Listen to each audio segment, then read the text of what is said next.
So, nagpapain tayo ng ating mga warriors dito mga kalapatid. So, ayan. So, may club training pala ngayon. So, binitawan yung ibon natin ng 6:20 in the morning mga kalapatid. So, time check tayo. 6:42 in the morning. So, ayan po. Abang-abangan natin dito mga kalapatids. Dito lang tayo sa ating kubo-kubo mga kalapatids. Ayan. So ayan. Yung location pa naman mga kalapatids. So ayan. Ayan. So abang-abangan natin ibon natin. Ayan, parang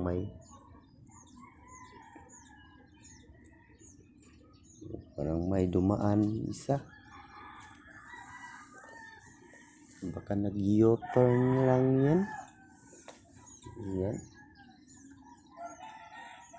Ayan.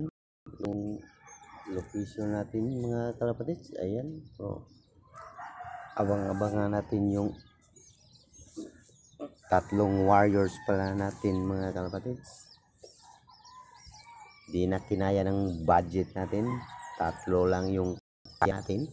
Ayan. So, yan, ganyan lang yan mga kalapatids. Ayan yung weather forecast. So, makulimlim pa naman yung panahon. Hindi pa lumabas yung haring araw mga kalapatids. So, ayan. Ayan yung location natin. Ayan. So,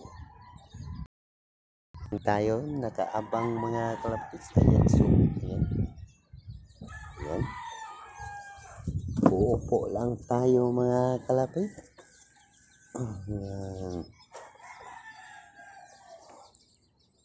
Ayan, dito na pala yung warriors natin. Ayan. Ayan. Ayan. One down.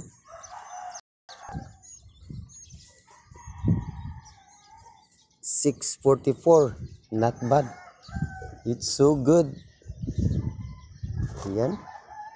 First dropper natin. Naka hipodromo. Banded. Yun. Nice. Nice birdie. So, sino kayang susunod?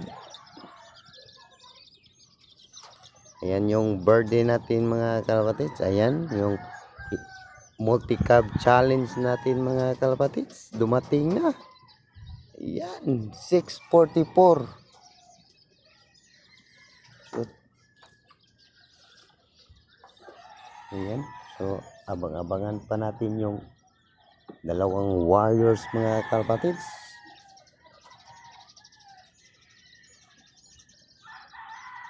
Naiwan yung dalawa.